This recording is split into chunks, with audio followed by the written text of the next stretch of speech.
So children, good morning. Today I am going to complete the last topic of chapter number 11, that is globalization. Okay, what do you mean by globalization? Globalization means integrating the economy of a country with the other countries of the world so that there will be a free trade, free capital flows, free technology must move from one country to the other country. Is it clear? So if you see the complete meaning in page number 165, that is, now see all of you the meaning of globalization, page number 165. Globalization is a process of integrating the economy of a country with other economies of the world through trade, capital flows and technology. Is it clear? So integration of Indian economy with other countries of the world in three ways. First, through trade. Second, through capital flows. Third, through technology. Next line. It means opening up the economy to the other economies of the world. So means it is the basic meaning is that Indian economy is being open to the other economies of the world. Okay, and then there are three main channels of the globalization. The first one, now see the first point. The first channel of globalization is opening up of world trade. Globalization implies removal of the barrier to international trade so as to allow free flow of goods and services between different countries. Is it clear? So the first channel of globalization is this, that Indian government is going to remove all the barriers, all right, so that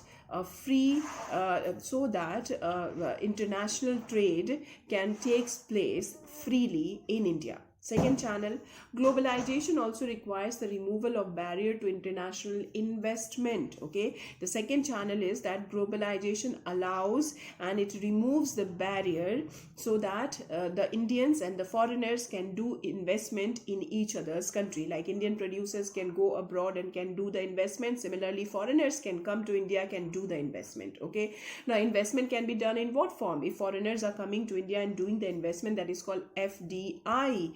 That is foreign direct investment, and multinational companies come to India and government of India will encourage them so that they can do more and more investment. So second channel is about investment. Third, globalization can effectively take place through free flow of technology between different countries. Technology can be transferred from Indian economy to the other country, from other countries to the Indian economy. All right.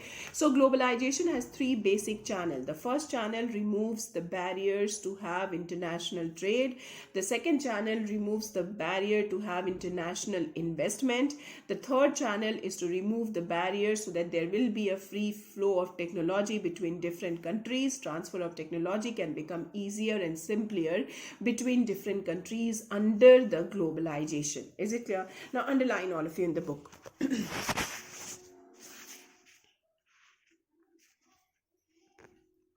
Just see the first meaning of globalization. Globalization is a process of integrating economy of a country with other economies of the world through trade, capital flow, technology. It means opening up the economy to the other economies of the world. Till here is your meaning. This is your meaning. Now it has main channels. It has main channels. What is the first channel? The first channel of globalization is opening up the world trade. Globalization implies removal of the barriers to international trade so as to allow free flow of goods and services between different countries. Second channel, globalization also requires the removal of barriers to international investment. Liberalization of foreign investment would lead to a large increase in international investment. It is particularly important to open up the economy to the foreign direct investment, that is called FDI. Then foreign companies, including multinational corporations, need to be encouraged to undertake investment in other countries. Till here. Third channel, globalization can effectively take place through free flow of technology between countries. Transfer of technology from advanced countries is needed to promote economic development of developing countries such as India. Okay, now the next we need to start is features of globalization. All right, now let me first explain you the features of globalization. Now you see the first feature, exchange rate reform. Under exchange rate reform, you need to understand one thing, what is exchange rate? The rate at which the currency of India is being exchanged with the currency of other countries. Is it clear? So now Government of India has made the determination of exchange rate through flexible exchange rate system. The exchange rate is determined by two ways: flexible exchange rate system and fixed exchange rate system. So under the process of globalization, Government of India has said that now the exchange rate of India is going to be determined by flexible exchange rate system, which means it is going to be determined by the two forces, demand and supply. Second point, import liberalization. Is it clear? So the import, whatever import India was doing, that was being liberalized. Whatever restrictions which were imposed in the import in India was also being liberalized. Then third feature, foreign direct investment. Foreign direct investment is one of the most important feature of globalization. In this, foreigners are allowed to do investment in India openly, freely in our country. Is it clear? Then foreign technology. Fourth feature is foreign technology. All right. So free flow of foreign technology between India and other countries of the world is also allowed. Now you people have to underline in the book point wise each. Now see the first feature. What is the first feature? Exchange rate reform. The most important feature of integrating Indian economy with global was to change over the fixed exchange rate system to market determined exchange rate system. This is the most important point. So what change has been done? Earlier, the exchange rate was determined by fixed exchange rate system, but now it is determined by market determined flexible exchange rate system. This is the most important change done under exchange rate system. Exchange rate was earlier determined by fixed exchange rate system, but now after globalization, government has decided that exchange rate system is going to be determined by flexible exchange rate system. This is number 1 point of the first feature.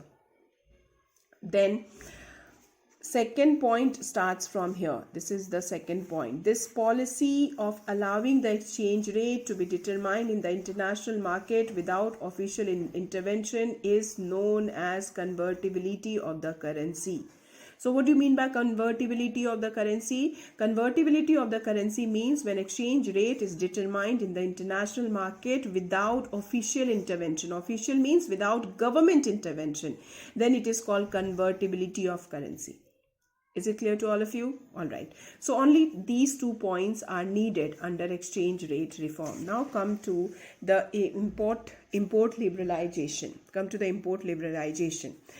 India is committed to reduce restrictions on its foreign trade as a member of the World Trade Organization. The government has taken number of steps in the direction of import liberalization. What are the steps? The first, the system of import licensing has been dismantled. Dismantle means cancelled. Okay, so import licensing was completely cancelled. Second, quantitative restrictions on import have been almost totally abolished. Now there is no quantitative restrictions on import. Whatever was there, that was abolished. Third, duties on import and export have been reduced to make the trade between nations free than before. Only till here is needed. Then third feature, foreign direct investment, which is important and little longer. So underline point wise. FDI is an important driver of economic growth. It leads to increase in productivity and employment. This is the most important point of FDI. What is the most important? That it lead to increase in productivity and employment. जब भी foreigners India में आएंगे और investment करेंगे तो India की productivity और employment बढ़ेगी. ये most important point है, number 1. Second point is this. It leads to higher efficiency and productivity by increasing competition and by bringing new technology into the country. This is the second advantage of FDI. Okay, what FDI will do? It will increase the efficiency and productivity. How? By increasing competition and by bringing new technology into the country, into India. Okay, then next.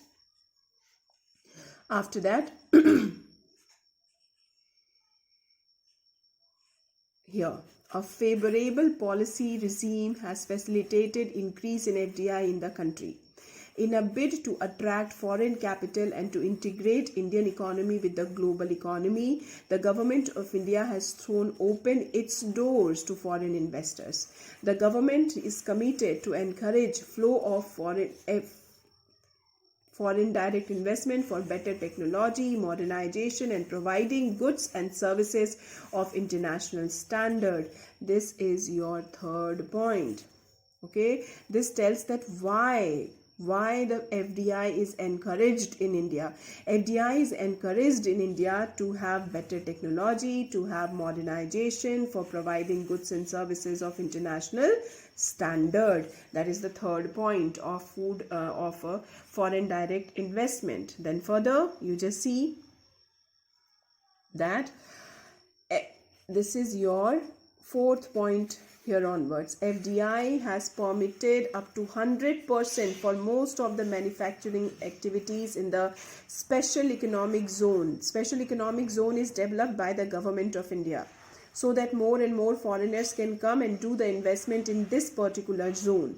Several industrial sectors have been opened up to the MNCs. All right, this is the fifth point. Then sixth point is this from here, the next line. This is your sixth point of foreign direct. The policy of the government is also aimed at encouraging foreign investment in the core manufacturing sectors. Which are the sectors? Road development, airport, airlines, real estate, bank, power generation, oil, etc.